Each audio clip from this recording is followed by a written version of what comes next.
네, 여러분 반갑습니다. 반갑습니다. 네, 한 주간이 흘렀네요. 네, 오늘 바쁘셔서 못 나오신 분도 계신 것 같고 어쨌든 하나님의 역사는 흘러가고 있습니다. 네, 오늘도 값진 시간 허락하신 만큼 이 시대 하나님께서 우리에게 요구하시는 게 뭔지, 우리 구주 예수님께서는 이 시대 신앙인들이 무엇을 깨닫기를 원하시는지 이 시간도 충만한 깨달음 얻는 복된 시간 되시기를 간절히 바라겠습니다. 네, 하나님의 말씀은 요한계시록 22장 18절과 19절 보시겠습니다.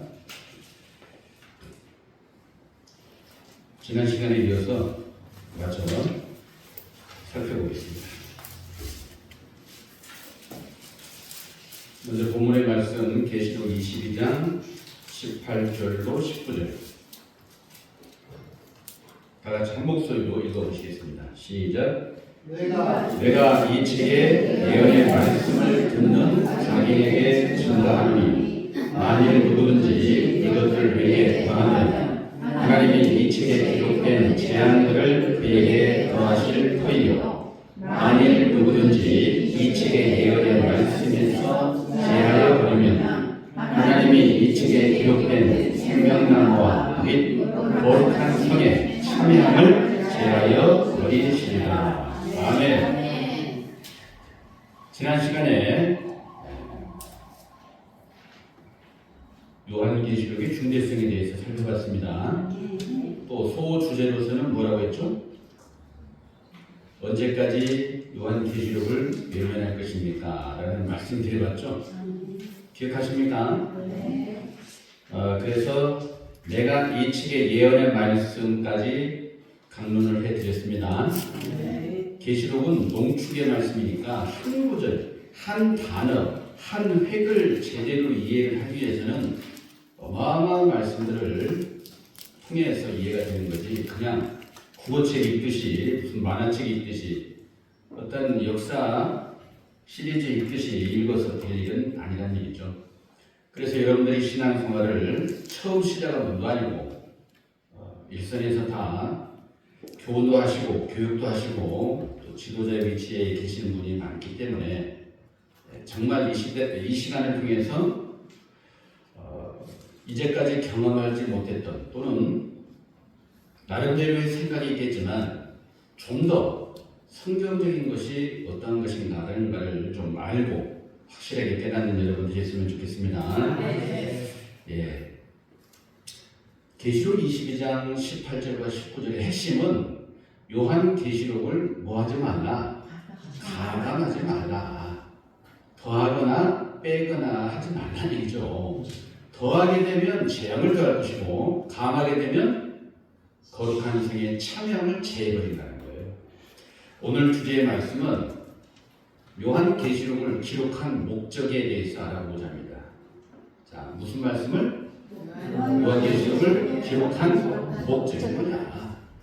이 요한계시록은 예수 그리스도의 계시입니까? 마귀의 계시입니까? 예수 그리스도의 계시죠. 우리의 구주 되신 예수님께서 성경대로 이 땅에 오셨고 성경을 이루시고 성경대로 십자가 지시고 부활 승천하신 거 아니겠습니까? 또 약속하시기를 내가 처소를 예비하게 되면 다시 오시겠다는 거죠. 그래서 예수님을 기다리고 있는 많은 사람이 있지만 예수님은 누구한테 오신다고 했어요? 요한복음 14장의 말씀 인용하게 되면 내 말을 지키는 자에게 거처를 저와 함께 한다 그랬죠. 예수님의 말씀을 지키는 자에게 오시는 거예요. 요한복음 14장 23절의 말씀을 꼭 기억하셔야 되겠죠. 너희가 나를 사랑하면 내 말을 지키리니. 예수님을 믿노라는 사람은 예수님의 말씀을 지켜야 되는 것이죠. 그러면 하나님께서 그를 사랑하실 것이고 그에게서 나를 나타낸다는 말도 있고, 우리가 저에게 와서 뭘 함께 한다? 거처를 저와 함께 한다. 거처. 같이 산다는 얘기죠. 같이 산다. 무슨 말일까? 거처를 저와 함께 한다는 얘기. 어마어마한 축복의 말씀인데요. 어쨌든 간에 거처를 함께하고 싶은 사람은 말씀을 지켜야 되는 거죠. 그럼 예수님의 말씀의 범위가 어디서부터 어디까지일까? 예수님의 말씀을 그냥 뭐 사랑하라, 서로 사랑하라, 뭐 이게 그냥 단순한 한 가지 말씀으로 끝날 게 아니라 예수님의 말씀의 범위는 사실 신약 마태복음부터 요한계시록까지가 되는 거 아니겠습니까? 근데 많은 사람은 계시록을 그냥 무시하고 있어요. 이것은 옳지 못한 처사다. 더군다나 예수님이 경고까지 하셨는데, 그래서 이 시간에 요한계시록을 기록한 목적이 뭘까? 한마디로 성경상으로 보면요, 생명나무의 회복입니다. 무슨 나무의 회복? 생명나무의 회복이고 거룩한 성을 이 땅에 이루시는 거예요. 이게 요한계시록의 핵심이에요.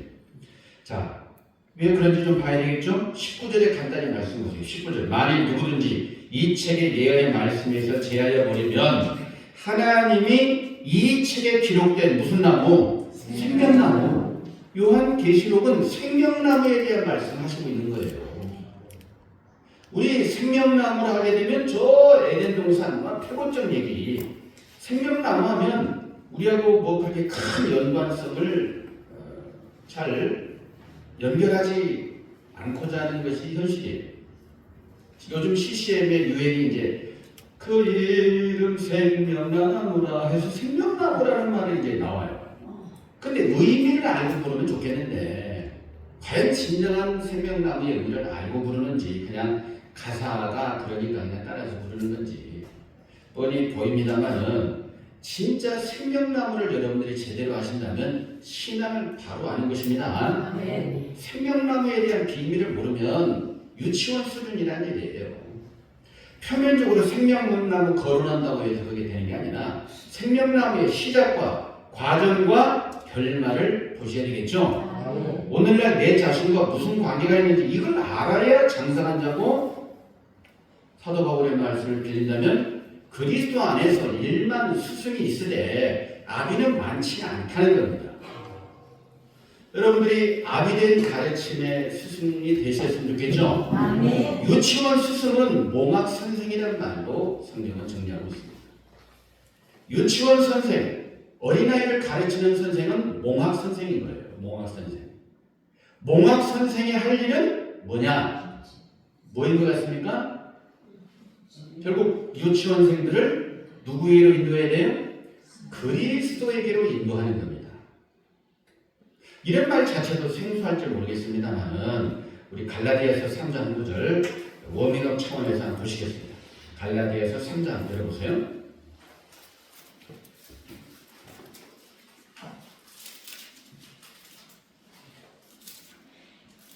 갈라디아서 3장 23절부터 25절까지를 통해서 이해를 해보시겠습니다.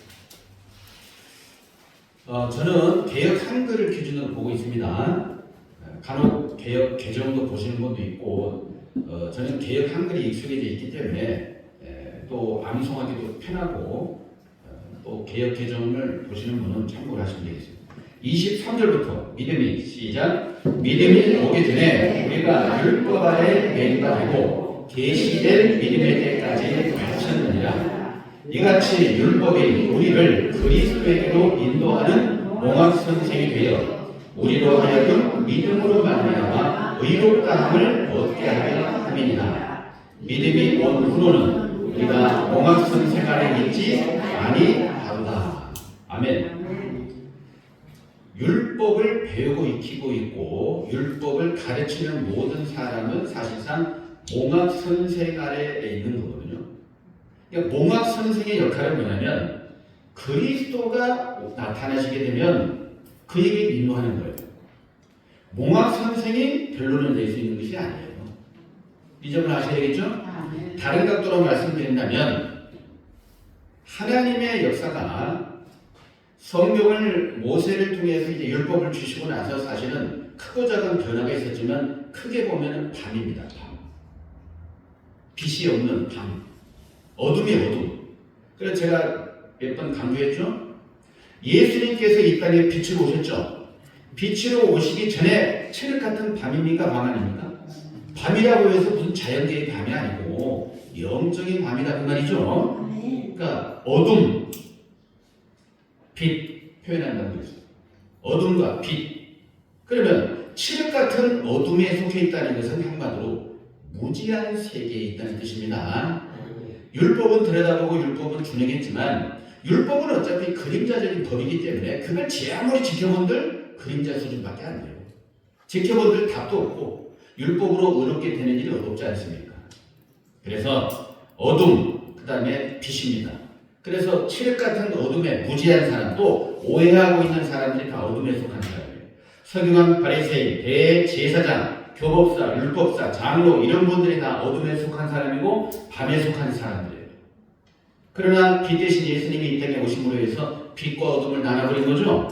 창세기 빛이 있으라 하시면 그 빛이 바로 예수님이십니다. 예수님이 이 땅에 오심으로 해서 빛이 없을 때는 낮과 밤, 빛과 어둠의 개념이 없어요. 빛이 출현됨으로 해서 빛을 낮이라 칭하시고 어둠을 밤이라 칭하는 거예요. 그 빛 대신 예수님의 말씀을 받아들이고 거듭난 사람은 빛의 아들들이 된 것이고, 그렇지 못하고 계속 머물러 있는 사람은 어둠의 자녀, 밤에 속한 자녀가 되는 것입니다. 그래서 칠흑 같은 어둠의 세계, 곧 무지하고 오해하고 있는 세계에 갑자기 빛 대신 말씀, 완전한 진리의 말씀을 전하면 거부가 일어납니다. 왜? 완전히 상극이니까 달라요. 똑같은 성경을 보면서도 완전히 해석의 차이가, 천지 차이가 납니다. 그래서 완충 제대로 세례요한을 보냈다고 했습니다. 그래서 어둠, 빛 사이에 뭐가 있다? 바로 등불이 있는 거예요. 굉장히 이런 표현은 성경적으로 고급진 표현인 것입니다. 아무나 쉽게 정리할 수 있는 게 아니에요. 어둠, 빛 사이에 뭐가 있어요? 등불. 어둠은 밤, 등불은 새벽이에요. 세례요한이 회개하라! 천국이 가까이 왔다 하는 것은 뭘 깨우는 거예요? 새벽을 깨우는 거예요. 칠흑 같은 어둠에 속한 사람들에게 정신 차리라. 너희가 알고 있는 그 수준은 율법의 수준이고 어린아이가 배우고 있기는 농학 선생의 수준이다. 이제 빛 대신 그리스도가 이 땅에 출현됐다. 빨리 빛 가운데로 나와라. 이런 메시지거든요. 세례요한은 빛이 아니라고 했죠. 등불이라고 했어요. 세상이 다 알지만 그 흐름을 정확하게 여러분들이 이해를 해야 오늘날도 우리에게 시사하는 바가 크다는 거죠. 그 세례요한은 등불의 차원이고, 세례요한이 출현되었다는 것은 밤도 아니고 낮도 아니고 새벽이라는 얘기예요. 그래서 밤, 새벽, 예수님은 뭐예요? 빛 대신, 그러니까 낮이고 정오입니다. 정오. 낮이 12시는 아니냐, 그렇지 않습니까? 성경적 표현이고. 그래서 어둠, 등불, 빛, 밤, 새벽, 정오. 다른 거는 낮이죠. 어둠이라는 것은 무지, 오해의 세계고, 등불은 초고의 세계입니다. 초고. 어둠보다는 나아요. 그러나 초고입니다. 빛이 아니에요. 빛은 완전한 진리가 되는 것입니다. 빛은 그리스도의 역사예요. 기름 부음 받은 자의 역사입니다. 그 당시 그것을 깨달았어야 신앙적으로 잘했다고 볼 수 있습니다.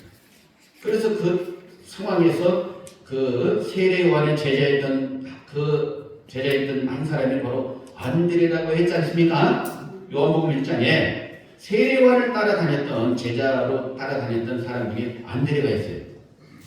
그럼 안드레가 무식한 사람이냐? 그렇지 않습니다. 세례요한을 믿고 따랐다는 것은 훌륭한 사람이에요.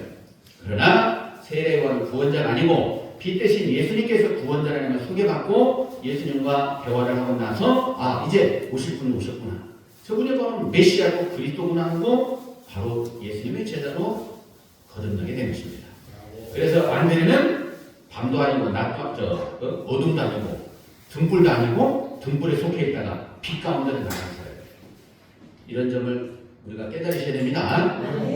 이 시대에 사람의 기준으로는 교단 따지고 교파 따지고 교회 따지고 목사님 따지고 엄청 따져요. 사람의 눈으로는. 그러나 하나님의 눈으로는 딱 세 군데밖에 없어요. 빛이냐? 아니죠. 차례처럼 말하면 어둠이냐? 등불이냐? 빛이냐? 딱 세 군데밖에 없어요. 하나님의 시각으로 볼 때, 예수님의 시각으로 볼 때. 밤에 속한 사람이냐? 새벽에 속한 사람이냐? 낮에 속한 사람이냐? 서기관 바리새인들 대제사장은 어둠이고 밤이라고 했죠? 답이 있습니까? 없습니까? 누가 주관하고 있는 세계예요? 하나님인 것 같지만 사단 말입니다. 그러나 하나님의 행세를 하고 있었던 것이죠. 그 세례요한은 하나님께로부터 보냄받은 길레기 사자로서 어둠에 속한 사람을 향해서 회개하라 하면서 폭탄 같은 말씀을 메시지를 전했던 거예요. 정찰이라고. 그게 다가 아니라고. 너희가 알고 있는 게 다가 아니라고. 빨리 빛 가운데 가야 된다고. 길잡이를 했던 것입니다. 그 예수님도 마찬가지로 결국 회개하라. 천국이 가까이 옵니다. 이런 메시지가 있던 것입니다. 바로 빛의 역사라는 걸 아셔야 되겠죠? 자, 문제는 예수님 사역이 끝나고 나서 그러면 어떻게 하는 일이냐? 계속 낮이냐? 예수님 가신 대로 밤이 온다고 했죠? 밤. 요한복음 9장 4절 5절을 뼈저리게 느끼시기 바랍니다. 뼈가 저리고 있습니까? 제가 볼 때 뼈가 덜 저리고 있어요, 지금. 뼈가 저릴 정도로 가슴에 와야 돼요. 예수님께서 생명의 빛을 하셨고 낮이라 했지만 내가 가면 밤이 온다. 그때는 아무도 하나님의 일을 할 수가 없다는 거죠. 하나님의 역사는 빛이 있을 때만 뿌려지는 것입니다. 밤에는 원수마귀가 사역하는 시기입니다. 그러면 그 어둠이 밤이 얼마나 지속되었느냐? 약 2000년 동안 지속이 된 거예요. 오늘날도 마찬가지로 밤에 속한 사람과 등불에 속한 사람과 아니죠. 어둠에 속한 사람과 등불에 속한 사람과 낮에 속한 사람. 딱 세 부류밖에 없다니까요. 이런 표현은 굉장히 고급진 표현입니다. 느끼십니까? 어디 갔습니까? 아니, 성경에 있는 얘기인데 정리를 해드리는 거예요. 어둠이냐, 등불이냐, 빛이냐, 밤이냐, 새벽이냐, 낮이냐. 이해되세요? 한마디로 성경에 대해서 무지하냐, 오해를 하고 있느냐. 오해, 무지는 완전히 마귀의 소굴이에요. 성경을 똑같은 스님이 보는데 엉터리로 알고 있고 잘못 알고 있고 관심 없고 무관심. 무지 자체는 어둠이고 어둠의 주관자 사단마귀에게 속한 역사입니다. 그러나 오늘날도 등불의 역사, 그게 다가 아니고 오늘날 빛의 역사. 그래서 오늘날도 빛을 영접을 해야 됩니다. 그래서 해마다 새해가 되면 정동진의 성산 일출봉 가서 빛을 받는데 오늘날 우리가 그 빛을 받아야 되거든요. 그게 진정한 일출입니다. 그게 해마죠. 예, 워밍업에 대해 좀 말씀드렸고요. 어쨌든 간에 우리가 이러한 기본적이면서도 정확한 논리가 서야 돼요. 여러분들 신앙을 사람의 기준으로 해서는 안 될 줄 믿습니다. 사람을 기쁘게 하랴 하나님을 기쁘게 하랴. 신앙은 하나님을 기쁘게 하는 거예요. 하나님의 기준에 입각해서 우리가 맞춰야 됩니다.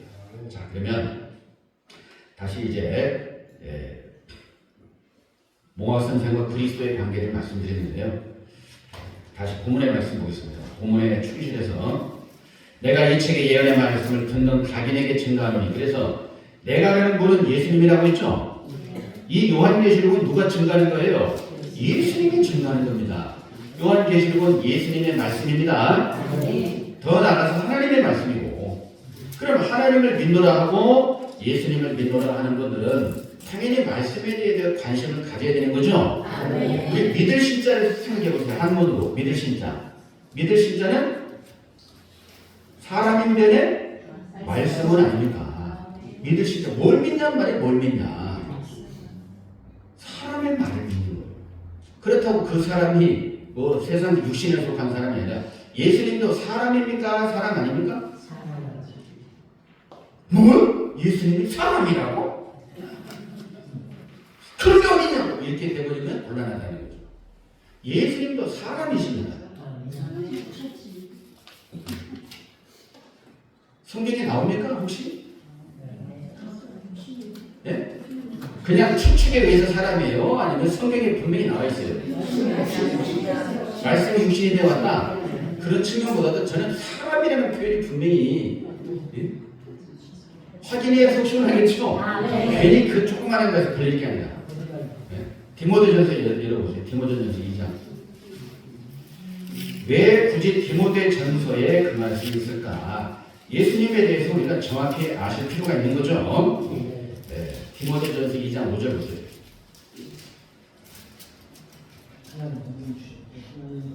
디모데전서 2장 5절 시작. 하나님은 한 분이시요 또 하나님과 사람 사이의 중보도 한 분이시니 곧 사람이신 그리스도 예수라. 할렐루야. 사람이잖아요. 사람. 우리는 2000년 전 버전에 2000년 전 어둠 시대 때 만들었던 교회를 너무나 신성시해요. 안타깝게도. 요즘은 과학이 첨단 과학을 달리고 있고요. 상상할 수 없는 시대로 가고 있는데 종교만큼은 2000년 전 버전을 그대로 고수하고 있어요. 우리가 생각을 좀 높이셔야 되겠죠? 지금 많이 밝아졌지만 근데 사람이라는 것은 예수님은 인성과 신성을 지니신 분이다. 그렇게 이해하시면 되겠죠? 이런 점을 생각하시면서 증거하시는 분이 바로 예수님이세요. 계시록은. 그러나 예수님이 직접 증거하는 게 아니죠. 내가 이 책의 예언의 말씀을 듣는 각인에게 증거한다니까 예수님이 나에게 뭐 계시록 들려주나? 이게 아니고 예수님은 입을 사용하시는 것입니다. 하나님의 입, 예수님이라고 하셨죠. 요한복음 14장 24절에 너희가 듣는 말은 내 말이 아니요 나를 부르신 아버지의 말씀이니라 그랬죠. 2000년 전에 예수님의 입에서 나오는 말씀은 하나님의 말씀이죠. 그래서 예수님이 하나님의 입이란 말이에요. 입. 그럼 오늘날도 하나님 예수님은 영이시지 않습니까? 그 영이신 하나님이 개개인에게 찾아가가지고 막 사람들에게 계시록을 알려주는 게 아니라 역시 입을 사용하시는 것입니다. 예수님이 증거하는 말씀은 결국 하나님이 증거란 말이에요. 그래서 예수님은 그냥 저절로 아는 게 아니라 구약 성경의 예언이 이루어지는 사건의 현장에서 보고 들으신 증인이라는 것을 깨달으셔야 됩니다. 우리는 증인하면 저 여시즈만의 증인 때문에 증인 얘기만 하면 재수없다고 하는데 사실 이 증인은 예수님이 증인이세요. 증인은 엄청나게 힘든 역할이거든요.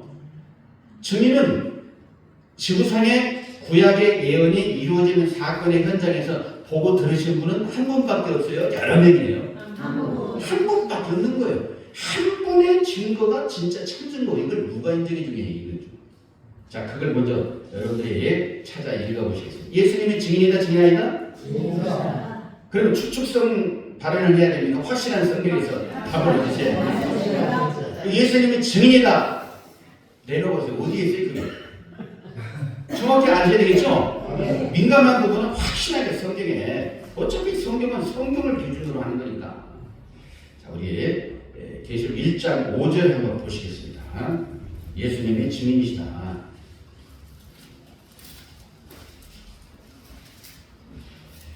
요한계시록 1장 5절 보니까 또 충성된 증인으로 죽은 자들 가운데서 먼저 나시고 땅의 임금들의 머리가 되신 예수 그리스도로 말미암아 은혜와 평강이 너희에게 있기를 원하노라. 그랬죠? 예수님이 증인입니까? 증인 아닙니까? 증인은 증인인데 무슨 증인? 충성된 증인. 충성을 다해서 증거를 하셨다 이 말이죠.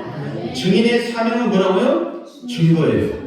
증인은 보고 들은 사건의 현장에서 보고 들은 곧 구약의 예언이 이루어지는 사건의 현장에서 보고 들으신 분이 예수님이세요. 그 예수님의 사명은 뭐냐? 보고 들은 바의 모든 것을 전해주는 거죠. 이게 증거입니다. 증거. 그 증거는 하늘의 증거 아니겠습니까? 그 증거를 받아들이느냐 안 받아들이느냐에 따라서 완전히 천국과 증이 나눠지는 거예요. 자, 어떻게 증인인지 한번 보겠습니다. 요한복음 3장.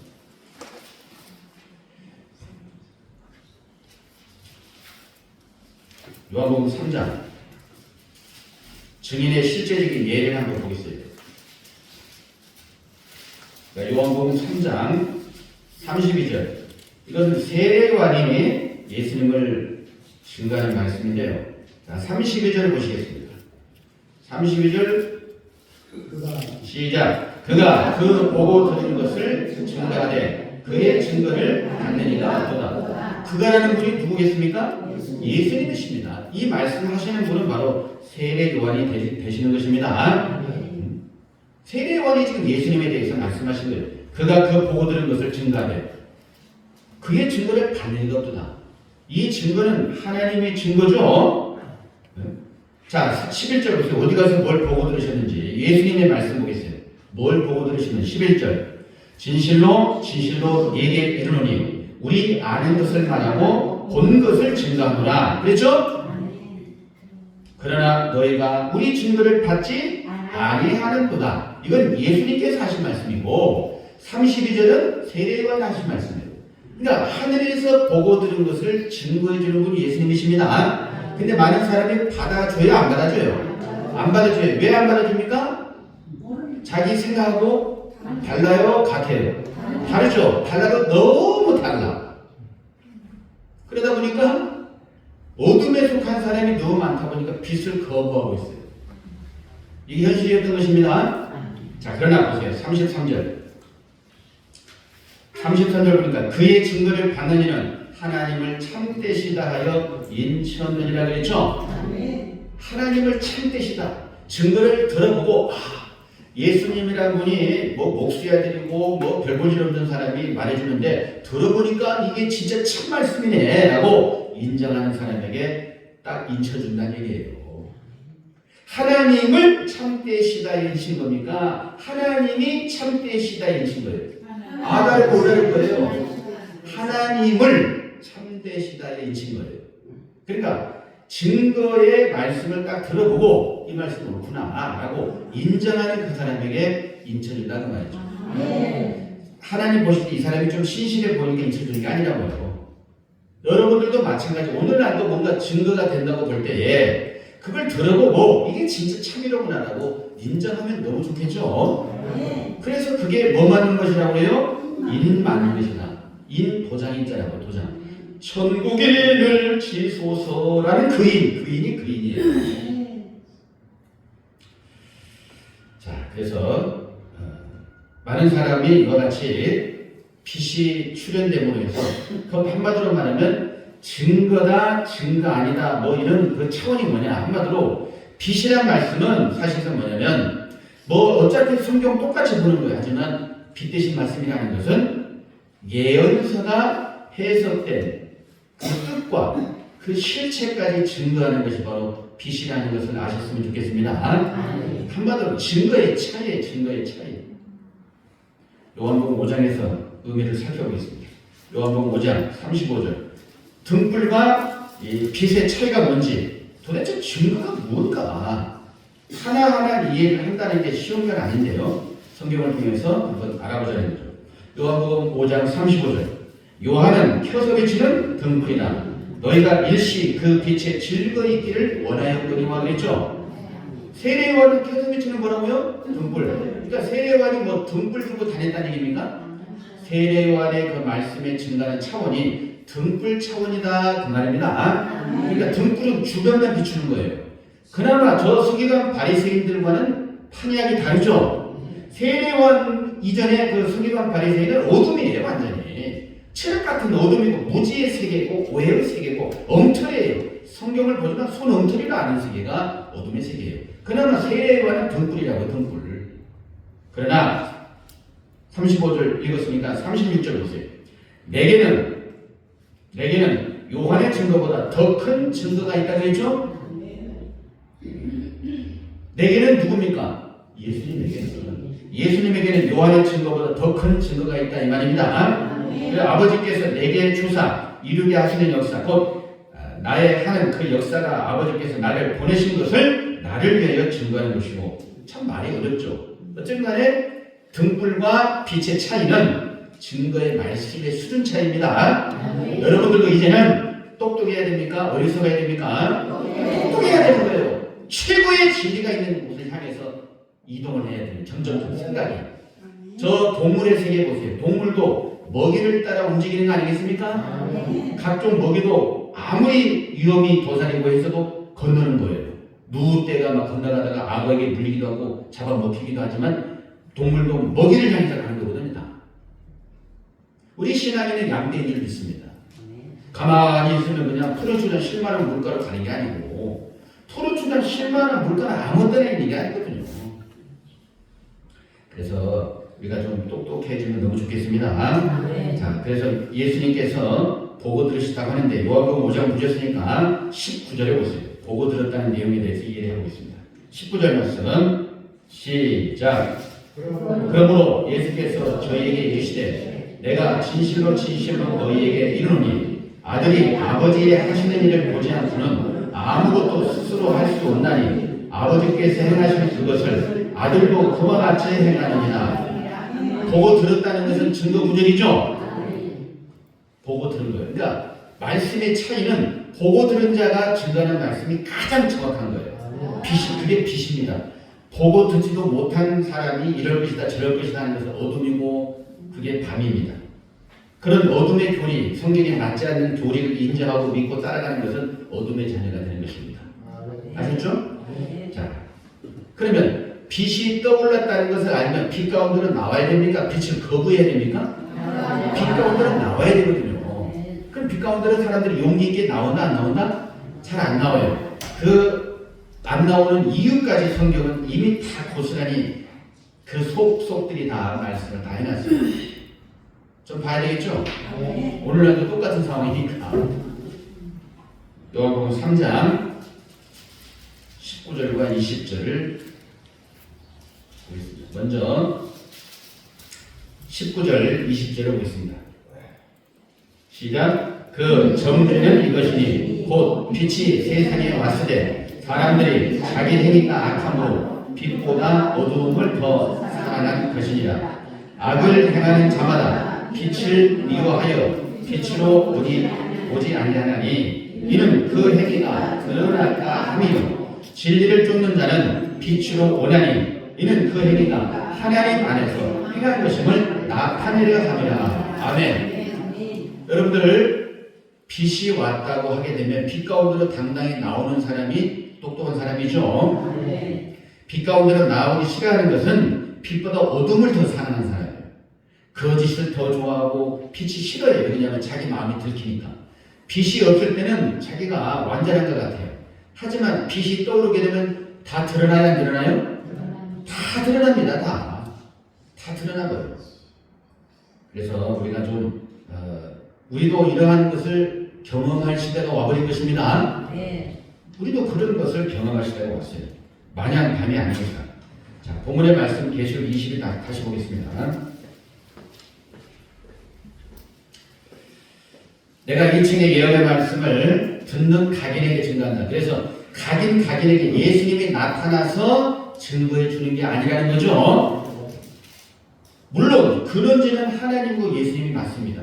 그러나 예수님이 개개인에게 증거하는 게 아니에요. 대언자 입을 통해서 역사하시는 거죠. 또 예수님 대언자고 예수님이 하나님의 입이고 하지만은 예수님도 12사도를 세운 것입니다. 그래서 잘 들어보셔야 돼요. 하나님은 예수님을 보내셨습니다. 예수님은 12사도를 보낸 거죠. 예수님도 사도고 12사도도 사도예요. 사도의 뜻은 보냄을 받은 자입니다. 보냄을 받았다. 이게 바로 신뢰함인 거예요. 자기 스스로 눈뜰 수 있는 게 아닙니다. 절대. 하나님이 보내신 자를 통해서 영적인 눈을 뜰 수가 있는 겁니다. 하나님께서 이 땅에 예수님을 보내신 것은 다른 목적이 많이 있겠지만 날 때부터 소경된 모든 사람들을 눈을 열어주기 위해서 하나님은 예수님을 보내신 것입니다. 눈을 열어서 뭐하게? 세상을 밝히보게. 하나님도 알고 마귀도 알고 하나님이 행세하고 있는 사단 마귀도 알고 악을 버리고 선을 택하게 하기 위해서 그런 것입니다. 참도 알고 거짓도 알고 빛도 알고 어둠도 알고 그래 눈을 열어야 됩니다. 눈을. 그리고 예수님이 다 할 수 없으니까 12사도를 보낸 겁니다. 그 12사도들의 말씀도 계속 작은 신뢰함이 되는 거예요. 이런 점을 우리가 알고 그렇습니다. 그래서 이 책의 예언의 말씀을 듣는 각인에게 오늘날도 우리가 각인에게 증거한다는 것 자체가 하나님께서는 분명히 지구상의 모든 사람에게 오늘날 이 계시록의 말씀을 저는 계시록을 들어본 적이 없습니다. 저에게 기회도 안 주시고 어떻게 저를 심판하십니까? 핑계할 수 없을 정도로 하나님 역사를 하시는 겁니다. 이해돼요? 각인에게 증거한다 했잖아요. 각인에게. 시대가 너무 좋아요. 지금은 온라인 시대고 유튜브를 통해서 전 세계 생중계되고 뭐 너무나 좋은 시대에 살고 있어요. 불과 100년 전만 해도 상상할 수 없는 세계가 지금 있잖아요. 핑계할 수가 없습니다. 뭐 나는 아프리카 살아서 요한계시록 요자도를 못 들어갔어요. 이러면 안 되는 거죠. 성경을 몰랐다는 게 아니고 성경을 못 봤다는 게 아니라 증거예요, 증거. 이해되죠? 구약의 예언이 율법도 교법도 다 배우고 있겠어요. 지도자가 있었어요. 하지만 증거할 수 있는 분은 누구셨어요? 예수님이세요. 왜? 하나님께서 예수님에게만 보여주시고 들려주시고 증거할 수 있는 권한을 주신 거예요. 그 하늘의 증거를 인정하는 사람과 인정하지 않는 사람의 차이는 하나님의 자녀가 되느냐 거부하느냐 그 차이거든요. 오늘날도 각인에게 증거한다 했으니까 지금 앉아 계신 분뿐만 아니라 유튜브를 통해서 이 예언의 말씀에 어떤 증거의 말씀에 말씀을 듣는 것도 축복인 것이죠. 진짜 크나큰 복이에요. 그래서 들려주시는 거예요. 어떤 모습으로든지. 그래서 이 시간이 그냥 우리 사람의 모임이 아니라 하나님과 예수님이 특별한 은혜로 베풀어 주시는 귀한 자리인 줄 믿습니다. 그래서 각인에게 증거한다. 제발 부탁이다. 각인에게 증거하게 될 텐데 이 예언의 말씀에서 뭐하나? 더하지 말라는 거예요. 차라리 모르면 모른다고 시인하고 조용하게 그냥 점잖하게 배우고 익히는 너무나 이쁜 모습이죠. 모르면서 아는 체하고 뻔히 계시록은 아무나 손댈 수 있는 게 아니에요. 왜 많은 분들이 무시해서는 아니라 성경상 그렇습니다. 차차 이제 본문의 말씀이 각해서 말씀드리겠는데요. 누구든지 이것들 외에 이 기록된 이 말씀 외에 더하면 하나님이 이 책에 기록된 재앙들을 그에게 더하신다고 했죠. 그러니까 더해서는 돼야 안 돼요?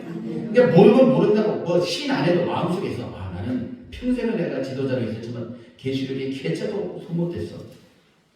심지어 어느 교단에 창시자라고 할 수 있는 사람도 다른 건 다 주석을 남겼는데 야고보서하고 요한계시록은 주석을 안 남겼어. 그만큼 난해하다 해가지고. 그러니까 계시록은 사람이 손댈 수 있는 게 아니에요. 이해되십니까? 하나님이 열어주셔야 알 수 있는 귀한 책입니다. 비밀문서예요. 비밀문서. 아무나 알 수 없는 비밀문서. 그걸 안다는 것은 대단한 특권입니다. 근데 많은 사람은 그 비밀문서에 대한 관심을 가지고 배우고 익히고자 하는 사람을 이상한 눈으로 봐요? 좋게 봐요?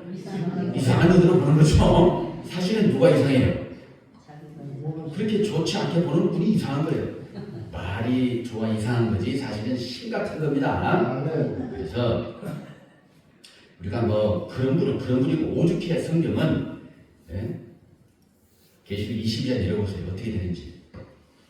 22장 내려보세요. 22장 10절 어떻게 말씀하시고 있는지. 이 시대 현실을 좀 알아보자는 거죠. 22장 몇 절이요? 10절과 11절입니다. 자, 시작. 또 내게 말하되 이 책의 예언의 말씀을 임고하지 말라. 때가 가까우니라. 아멘. 이 말씀은 계시록 5장처럼 어마어마한 세월 동안 임봉함이 되어버린 것입니다. 임봉이 돼서 안 됐어요. 7인으로 봉해진 책이 있더라. 그걸 열어주실 때가 아무 때가 되는 게 아니라 하나님은 정한 때가 분명히 있는 것입니다. 하박국 2장 3절처럼 정한 때가 있어요. 하나님이 정한 때, 예수님이 정한 때에 다 열어주시는 거예요.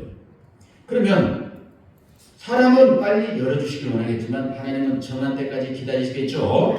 그러다 그 때가 되면 더 이상 닫아줘야 된다, 열어줘야 된다 이죠. 인보하지 말라. 때가 가까웁니다. 닫아놓고 있지 말고 널리 세상에 알리라는 것입니다.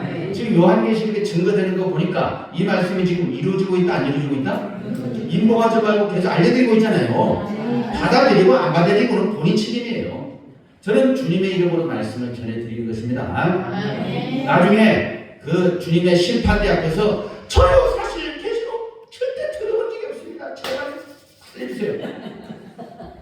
누구나 다 하나님 앞에 심판대에 서거든요. 이 시대에 어떤 말씀을 기준으로 심판을 하느냐?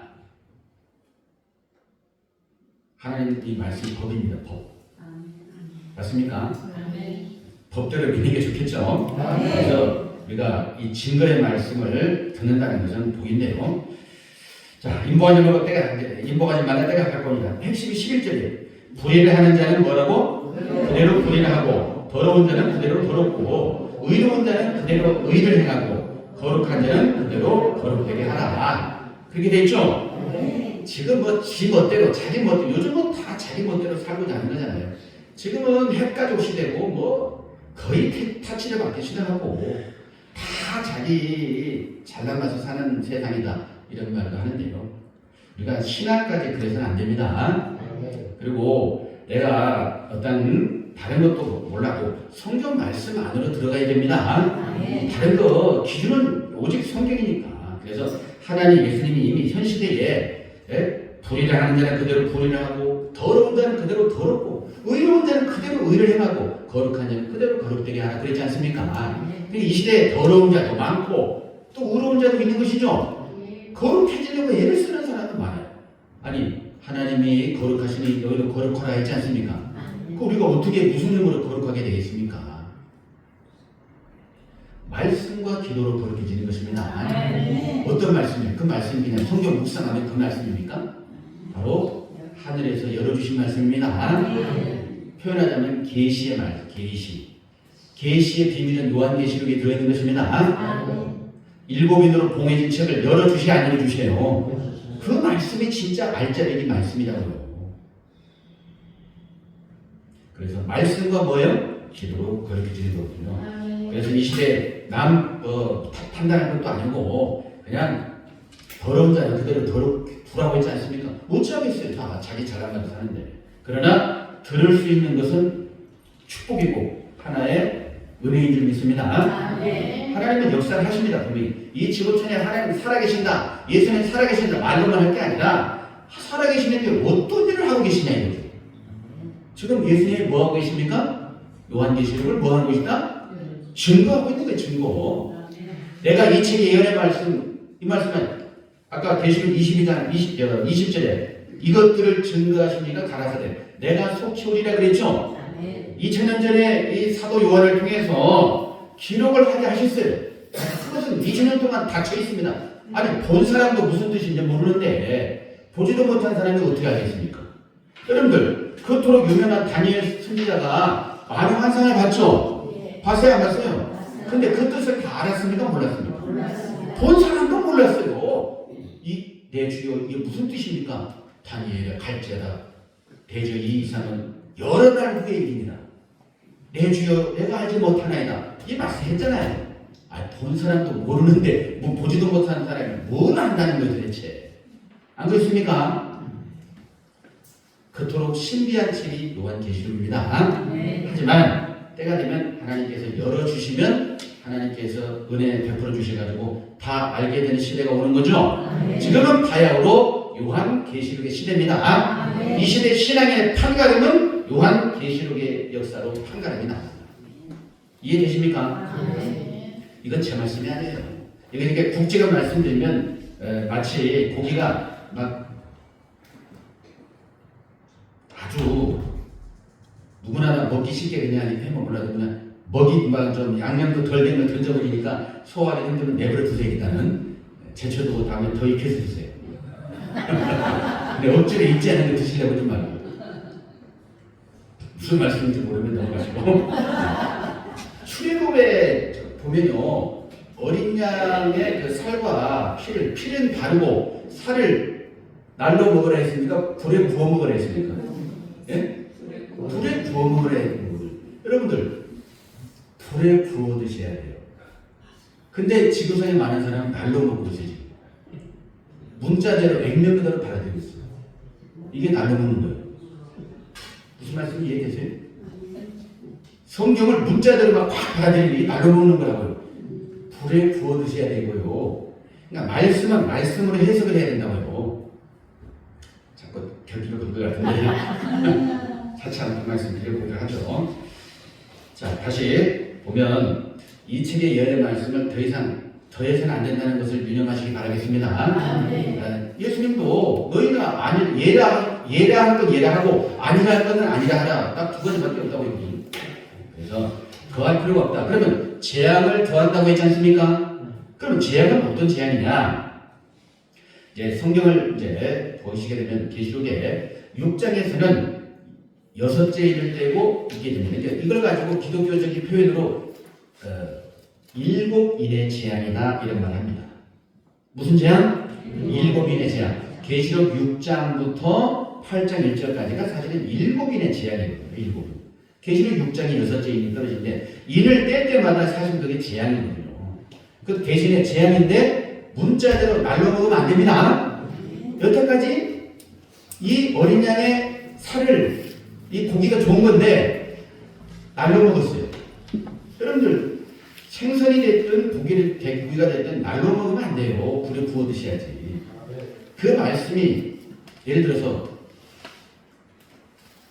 계시록 6장에 보면 백마, 흰말이 나오죠. 첫째 흰말, 붉은 말, 검은 말, 청황색 말이 나와요. 나온다. 아무 생각 없는 것도 있죠. 문제는 네 가지 말이 나오는데 문자대로 네 가지 말을 연상하면 그게 날로 먹는 거예요? 불에 구워 먹는 거예요? 그게 날로 먹는 거죠. 날로 먹으면 탈 나야 안 나요? 탈이 나는 거예요. 도대체 그 흰말, 붉은 말, 검은 말, 청황색 말이 성경이 뭔지 다른 말씀에 불로 확 부어가지고 그걸 먹어야 되는 거예요. 이해해요? 그래야 맛도 있고 또 먹고 싶고 살도 찌는 거예요. 날로 먹으면 사고 터집니다. 그래서 날로 먹으니까 이단 사이비가 편을 치는 거예요. 이해됩니까? 이단 사이비가 너무 많아 주변에 생각보다. 근데 이단 사이비가 워낙 세력이 크다 보니까 이단이 진짜처럼 보이고 사이비가 진짜처럼 보이고 영적인 눈을 뜨셔야 됩니다. 우리에게 진짜 필요한 것은 영적인 눈을 여는 거거든요. 세상을 완전히 내려다볼 수 있는 수준이 되셔야 돼요. 우리 영업교회 꾸준히 나오시면 확실하게 눈이 열릴 줄 믿습니다. 확실하게 열립니다. 제가 여는 게 아니라 하나님 예수님이 강력하게 역사를 하실 것입니다. 여러분들이 지금 이 말씀 메시지를 듣는 게 적은 일이 아닙니다. 이 자리에 못 나오신 분, 혹시 유튜브로 듣는 분은 진짜 귀를 기울이고 소중하게 받아들이시면 좋겠습니다. 그래서 이제 시작에 불과하지만 남들은 이미 관심도 안 가지고 있어요. 또 알기도 아는데 엉터리는 알아요. 이런 불쌍한 사람들이에요. 지금 우리가 이제 이 말씀에 대해서 관심을 가지게 되었다는 그 자체로 이미 하나의 첫 관문을 통과하는 거죠. 예, 계속 올라가다 보면 내려다볼 수 있겠죠? 그래서 그 짧은 시간 1시간입니다만은 이제 그 말씀을 자꾸 채우다 보면요 눈이 열리게 돼 있습니다. 반드시 열리게 돼 있어요. 100% 열리게 돼 있습니다. 그래서 재앙은 계시록 6장에 이제 7인의 재앙, 또 계시록 8장 9장에 보면 7 나팔의 재앙이라는 말이 나와요. 8장에 4개가 나팔이 올려 터지거든요.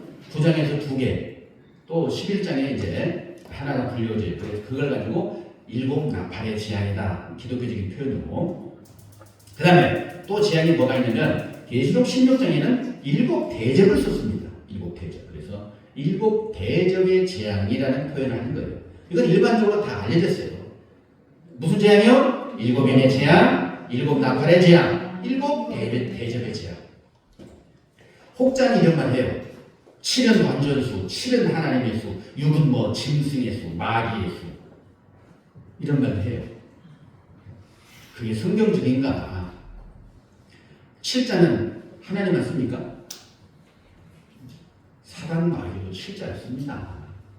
사단 마귀의 우두머리가 7머리에 미안하지만 무슨 소리 하고 있어요 지금? 그 한마디로 깨야 되겠죠?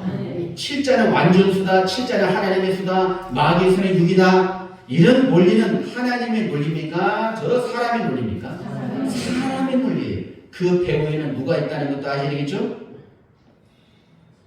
아니 7자가 진짜 저 사단 마귀도 7자를 쓴다니까요. 처음 들어봐요? 늘 들어봐요? 처음 들어보면 찾아봐야 되겠죠? 그 말에 또 걸려가지고 아니 신선한 7자를 사단이 쓴다고? 그게 어디가 있어? 소리들이 있어요. 한번 찾아봐야 되겠죠? 아니 걔 그런 것에 걸리면 안 돼요. 알 게 너무 많다는 거죠.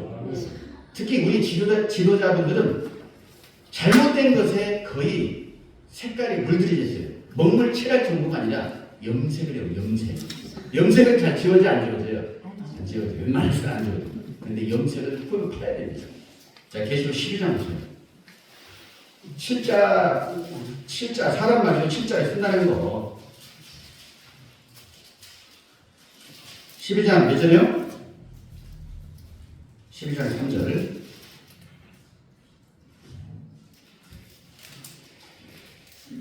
12장 3절입니다. 시작. 하늘에 또 다른 이적이 보이니 보라 한 큰 붉은 용이 있어 머리가 7이요 뿔이 10이라 그랬죠? 머리가 몇? 7 뿔이 10 7머리 10뿔 짐승이 되는 거죠. 그럼 이 짐승의 정체가 뭡니까?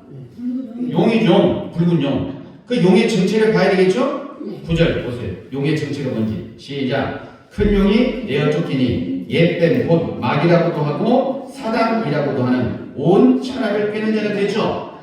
이 7머리 10뿔 짐승은 저 짐승의 정체가 뭐라고요? 용은 사단 마귀죠. 그러니까 사탄 마귀도 7이라는 숫자를 써야 안 써요? 7머리 나와요 안 나와요? 그러니까 사탄이 7을 쓴단 말이에요. 7자를. 무슨 7자가 하나님의 쓰고 완전수가 어디가 있어요? 그 사람의 논리로 성경을 봐서는 큰일 난다는 얘기예요. 사탄 마귀도 7자를 쓰잖아요. 사탄 마귀도 7자를. 그런 사람의 논리에 우리가 빠져서는 안 됩니다. 하나님의 진리의 편에 서야 될 줄 믿습니다. 그래서 여러분들 이 시대 사탄의 우두머리 이런 것을 앞으로 아시게 될 텐데요. 어쨌간에 다시 본문의 말씀 보세요.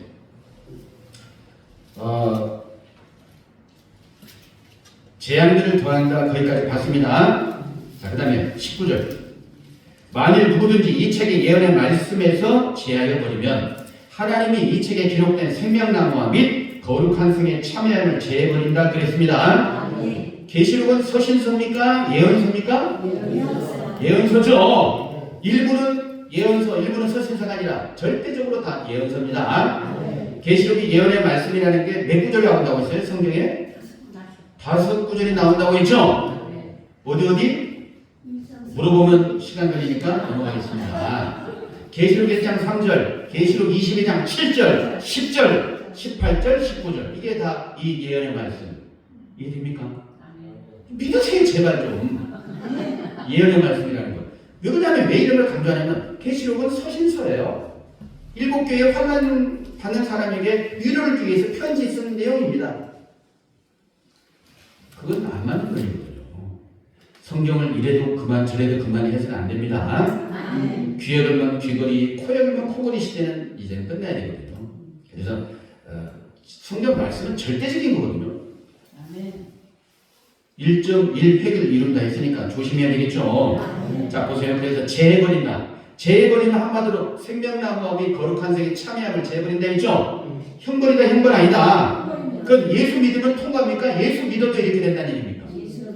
예수 믿어도 계시록을 가가보면 지옥 가는 거예요. 무슨 말이 필요합니까? 이해되시죠? 이런 엄청난 메시지가 요한계시록의 메시지입니다. 이 시대 모든 사람들이 이걸 아셔야 됩니다.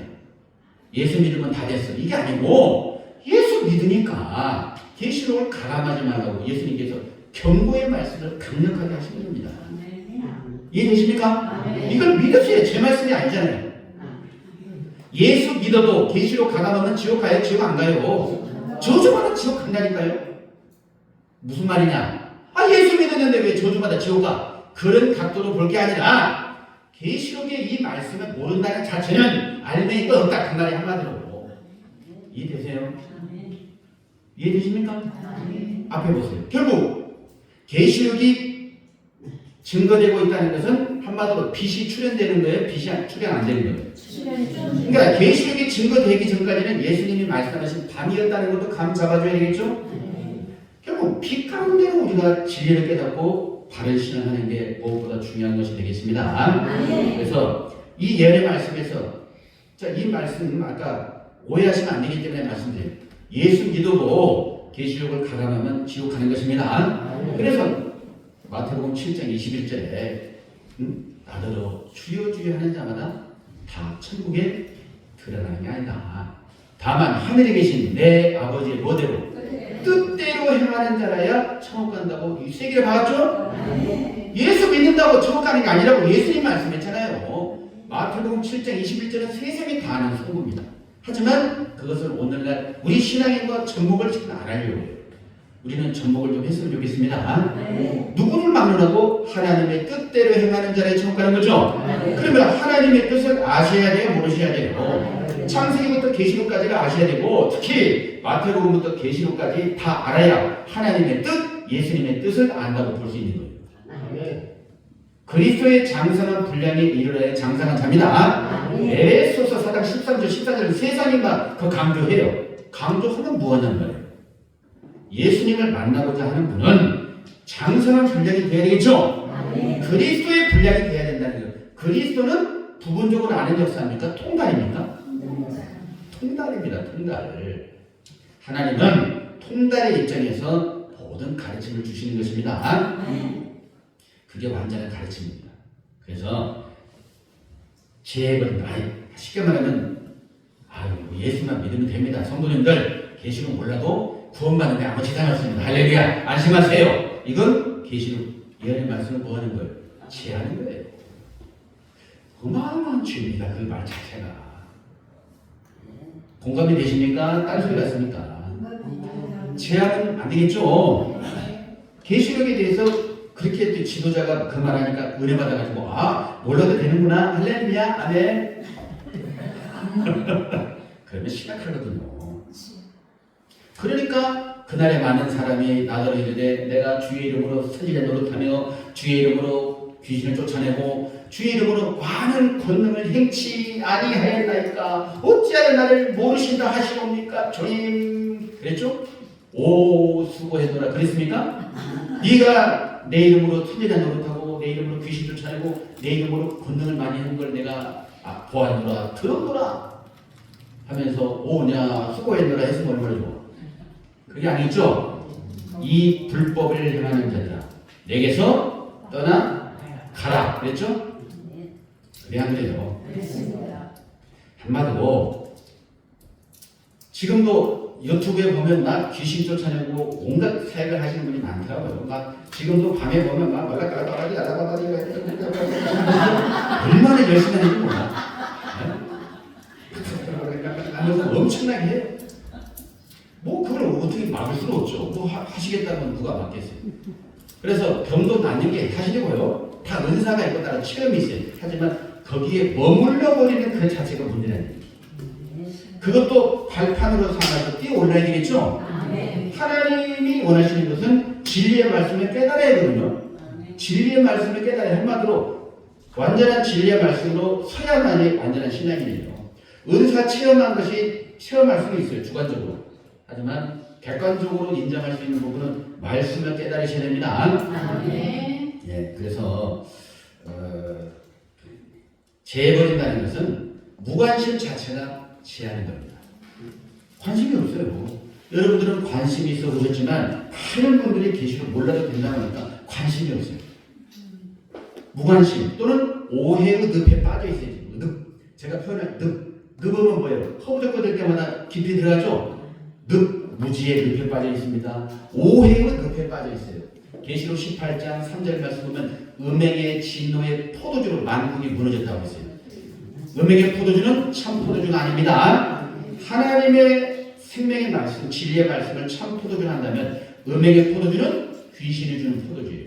마귀가 주는 포도주. 그걸로 인해 천하만국이 무너졌다고 되어 있어요. 거짓말에 다 속아 넘어갔다 해도 과언이 아닌 것입니다. 계시록 18장 3절에 뚫어지게 보세요. 제발 뚫어지게. 뚫어지게 봐도 안 뚫어지니까 잘 보세요. 그래서 그 음행의 포도주는 누가 주는 것이냐? 계시록 18장 2절에 바벨론산 포도주예요. 바벨론은 귀신의 처소요. 각종 더러운 영과 각종 더럽고 가증한 새에 모이는 마귀의 집단이거든요. 거기에서 만들어지는 음행의 포도주로 저마다 너무나 맛있다고 다 마시거든요. 우리 술을 끊으시기 바랍니다.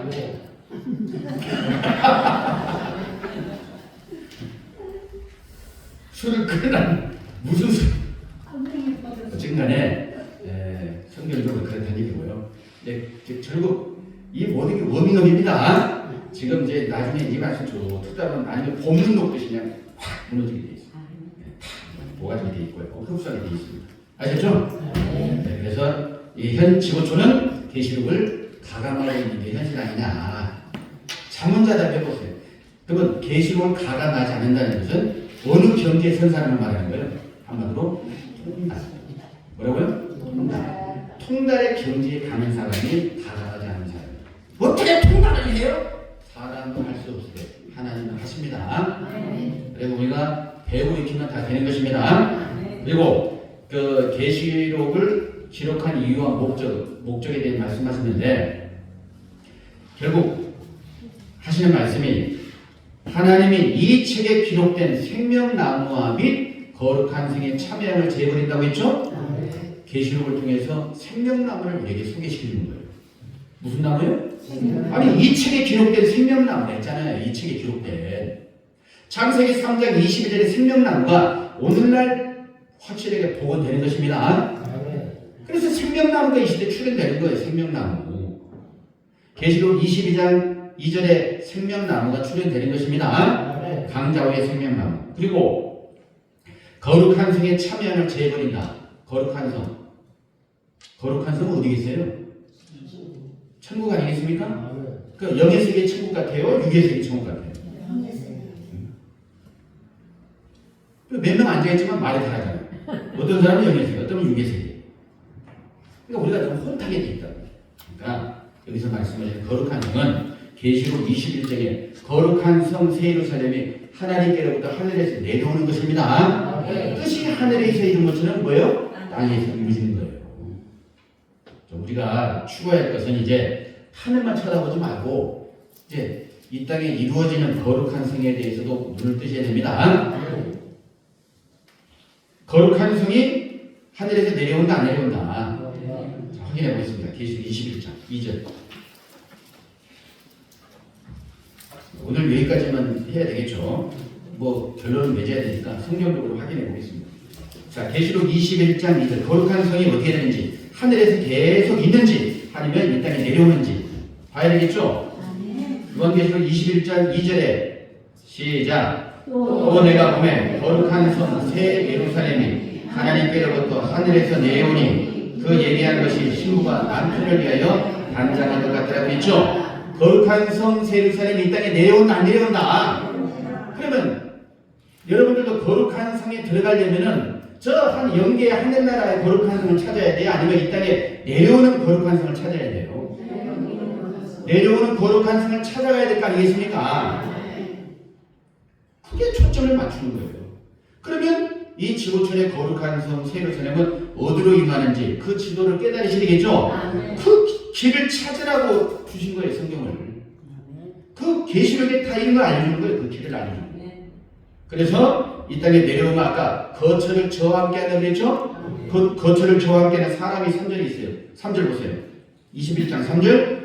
내가 들으니 보좌에서 큰 음성이 나서 가로되 보라 하나님의 장막이 사람들과 함께 있음에 하나님이 저희와 함께 거하시니 저희는 하나님의 백성이 되고 하나님은 친히 저희와 함께 계셔서 이게 바로 거처를 저와 함께 하는 거죠. 그 여기 보니까 사람들이 있습니까 없습니까? 이 사람들은 어리버리한 사람들, 아니 말씀을 지킨 사람들, 예수님의 말씀을 지킨 사람들이죠. 똑똑한 사람이에요? 어리석은 사람이에요? 똑똑한 사람이 거룩한 성 새 예루살렘을 맞이할 수가 있는 것입니다. 이것은 거처를 저와 함께 한다는 말씀이 이루어지는 거죠. 그러면 거처를 저와 함께 한다는 것이 얼마나 가치가 있느냐. 여러분들 이대로 그냥 살다가 때가 되면 가면 좋겠습니까? 예수님과 거처를 함께 했으면 좋겠습니까? 말에서 뭐하타리가 그런 거 아닙니까? 뚫어지게 봐야 돼요, 안 봐야 돼요? 거처를 저와 함께 하냐 안 하냐는 안 하면 이대로 인생 살고 끝나버리는 거고요. 죽어서 뭐 천국 갈 수 있겠죠. 하지만 내가 살아있는 상황에서 몸된 성전이라 하지 않습니까? 거처를 함께 한다는 것은 하나님의 거룩한 성이 임하는 그곳에 나도 들어갈 수 있다는 얘기죠. 그러면 거처를 저와 함께하는 그 값어치가 얼마나 대단하냐. 별 볼 일 없냐 값어치가 있느냐 봐야 되겠죠. 그게 대단한 겁니다. 그게 4절만 읽어보고 마무리하겠습니다. 4절 크게 거처를 저와 함께하면 무슨 일이 있는지 계시록 21장 4절 시작. 모든 눈물을 그 눈에서 씻기심에 다시 사망이 없고 애통하는 것이나 독하는 것이나 아픈 것이 다시 있지 아니하니 처음 것들이 다 지나갔음이라. 아멘. 이건 육의 세계 일이에요, 영의 세계 일이에요. 영육이 하나 되는 세계입니다. 이게 신랑 되신 예수님을 맞이한 사람들이에요. 제발 여기에 눈을 뜨시라 이 말이에요. 여기에 지금은 한 번 읽으면 그런가 보다 잘 안 보입니다. 몇 번을 봐야 돼. 몇 번을. 그래야 조금 보여요. 한 번 읽어드렸다고 해서 막 눈이 크게 열리고 있는 게 아니고 읽고 또 읽고 읽고 또 읽고 안 읽고 자주 발라야 눈이 열립니다. 분명히 아실 것은 거룩한 성세 예루살렘이 있다는 임하는 것입니다.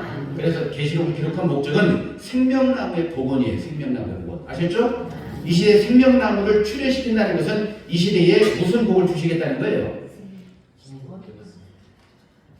자 보세요. 앞에 생명나무는 그 값어치는 생명가시를 먹으면 영생한다고 되어 있죠. 창세기 3장 20절에 그 말씀이 있어요 없어요?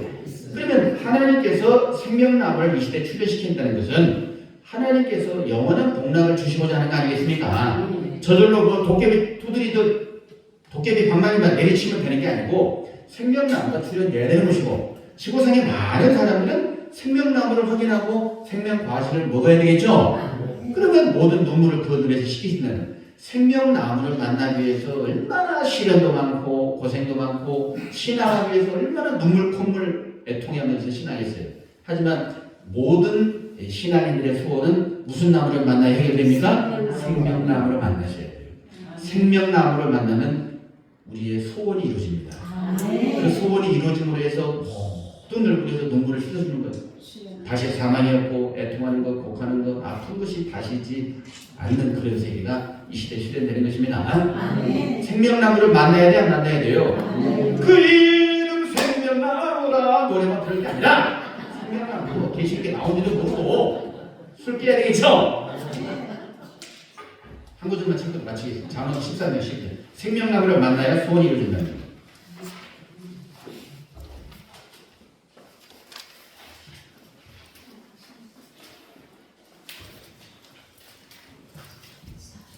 잠언 몇 장이요? 13장.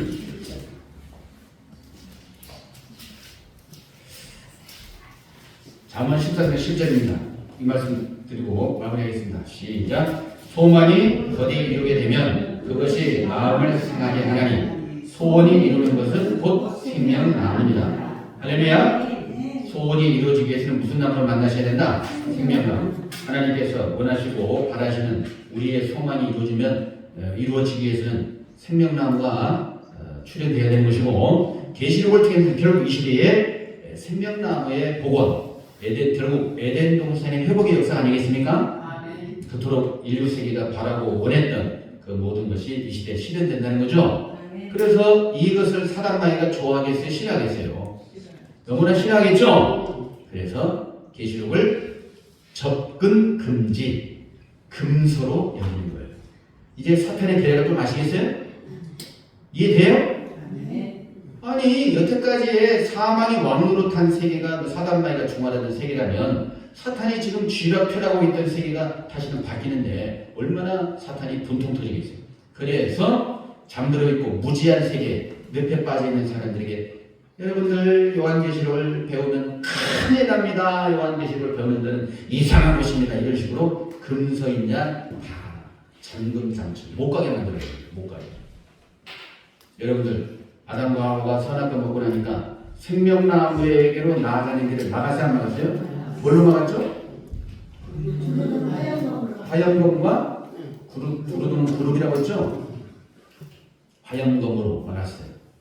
그룹으로 막았고 여러분들 생명나무로 나아가는 것은 최고의 복입니다. 여러분들도 계시록을 통해서 무슨 나무를 만나셔야 돼요? 생명나무. 생명나무 못 만나면 인생은 별볼일 없는 거고요. 생명나무를 만나야 모든 소원이 이루어지는 것입니다. 이것을 계시록을 기록한 목적이라고 말씀드립니다. 계시록을 기록한 목적은 생명나무의 복원이에요.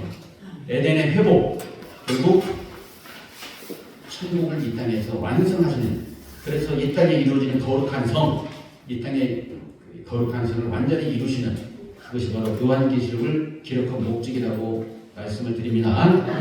모두가 다 확실하게 눈을 뜨시고 이 좋은 세계에 들어가서 영원 영락 누리시기를 주님의 이름으로 축원드리겠습니다. 기도하십시오. 사랑의 아버지 하나님, 오늘도 귀하고 복된 시간 허락해 주시어서 하늘의 생명의 말씀 예비하시고 저희들로 하여금 보게 하시고 듣게 하시고 배울 수 있도록 기회 주시니 참으로 감사드립니다. 오늘도 저희들의 눈과 귀와 마음을 활짝 열어주시고 예비하신 말씀이 마음속에서 심령과 관절과 골수를 찔러 쪼개며 새롭게 변화되며 하늘의 것으로 충만하게 체험받는 귀한 역사가 있게 하여 주시옵소서. 저마다 거리를 두고 있고 터부시하고 있는 요한계시록은 이 시대 생명나무의 복음과 에덴의 회복이라는 하나님의 크신 역사를 조금이나마 알게 되었습니다. 저희들도 이제 장성한 자가 되어서 창세기부터 요한계시록까지 다 통달할 수 있는 능력자가 될 수 있도록 도와주시고 모두가 다 말씀으로 무장하여 이 어둡고 캄캄하며 무지한 세계에 있는 많은 사람을 빛 가운데로 인도할 수 있는 놀라운 역사가 일어나게 하여 주시옵소서. 이 시대에 더욱더 금그릇으로 빚어주시어서 하나님께서 쓰시기에 합당한 참으로 아름다운 그릇 되어서 영원히 영광 누리며 살 수 있는 복된 역사가 저희 모두에게 이루어지게 하여 주시옵소서. 이 시간 모든 감사와 존귀와 영광을 주님 앞에 돌려오며 거룩하신 예수 그리스도 이름으로 믿고 감사하며 간절히 기도 올려옵나이다. 아멘.